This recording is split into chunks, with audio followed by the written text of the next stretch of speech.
Le Buzz Room Service. Le Buzz Room Service. À côté de chez vous, il y a forcément quelqu'un qui fait le buzz. Allez, entrez, c'est par ici, voilà. Ça, c'est le studio Fréquence Plus, entrée libre. Allez-y, venez, il y a encore un petit peu de place, allez-y. Non, mais qu'est-ce que tu racontes? Eh, tu m'as dit... Oh, arrête de m'interrompre pendant ma visite. Tu m'as dit dans le buzz, c'est entrée libre. Alors, j'invite les gens à visiter. Entrez, monsieur, dame, allez-y. Oui, oui, oui. Non, mais entrée libre, c'est à l'auditorium de Chalon-sur-Saône, pas chez nous. Ah bon? Et t'aurais pas pu le dire? Bah, t'as pas compris quand je te l'ai dit? Boulette. Ouais, et pas bonne Mesdames ta et boulette. messieurs, oui, il faut sortir parce que la méchante dame en face de vous, elle a pas besoin de vous. Allez, au revoir. Les entrées libres du conservatoire de Chalon À qui démarrent appartient demain. cette sucette collée par terre sur la moquette? Ah, ta fille, non.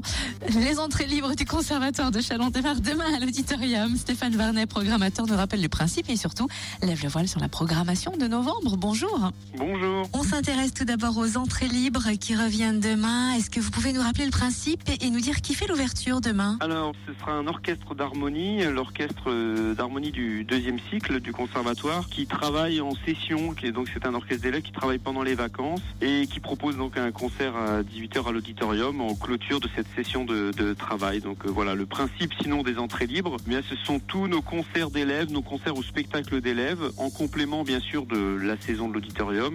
Et ça représente un nombre très important de concerts et spectacles gratuits, ouverts à tous au conservatoire ou ailleurs et qui permettent au public de pouvoir venir découvrir nos talents. En novembre, un programme très éclectique. Il y en aura en effet pour tous les goûts. On peut peut-être commencer pour le jeune public et les enfants qui, à partir de 8 ans, vont pouvoir découvrir Blanche-Neige ou la chute du mur de Berlin. Oui, alors ça c'est une proposition que nous faisons ensemble avec notre partenaire de l'Espace des Arts. Et c'est vraiment un ciné-concert, un ciné-spectacle très très intéressant. La Cordonnerie, c'est une compagnie lyonnaise que l'on aime beaucoup et qui propose toujours ce format de ciné-concert qui est très original, qui revisite des grands classiques, là en l'occurrence le Conte de Blanche-Neige, mais avec un regard très moderne, très neuf, très personnel. Une façon de revisiter un peu ces contes des fois qui ont été vus et revus. Et ce qui est surtout très intéressant, c'est qu'ils font le film, ils font surtout la bande son du film en direct avec vraiment une dimension visuelle assez magique et passionnante. On voit les musiciens au plateau, ils font la musique, ils font le bruitage, un peu dans cette vieille tradition des bruiteurs de cinéma. Donc c'est vraiment une très très jolie proposition et de très grande qualité et très intéressante. Et les enfants toujours à l'honneur avec le petit mardi, c'est le 29 novembre, dédié à Ravel et au conte de Perrault.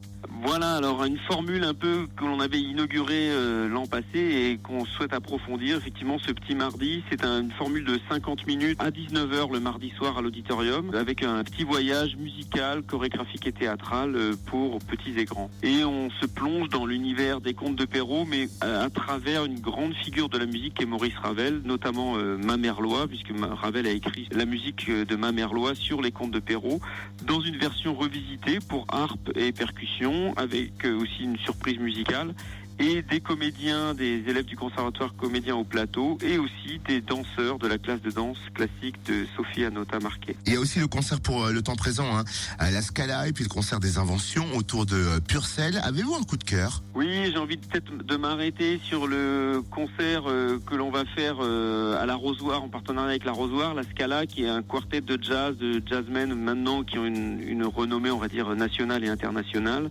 Valentin et Théo Secaldi, et puis les deux frères instrumentistes à cordes, violon et violoncelle, Roberto Negro au piano et Adrien Chenbeau à la batterie. C'est un très très beau quartet de jazz. C'est la génération montante du jazz européen et il propose toujours vraiment un univers passionnant, riche, très écrit, très sensible et voilà, c'est une découverte, c'est un coup de cœur et j'invite bien sûr le public à venir dans ce lieu mythique qu'est l'Arrosoir. Mais bien sûr, vous l'avez dit, le mois de novembre et à l'image de notre saison, on va de la musique baroque avec Purcell au jazz contemporain ou moderne, au ciné-concert. Et ce mois de novembre reflète assez bien l'esprit de cette saison de l'auditorium. Eh ben merci bien Stéphane Varnet, programmateur du Conservatoire de Chalon. Et vous retrouvez le programme complet donc des spectacles à l'auditorium sur conservatoire.legrandchalon.fr.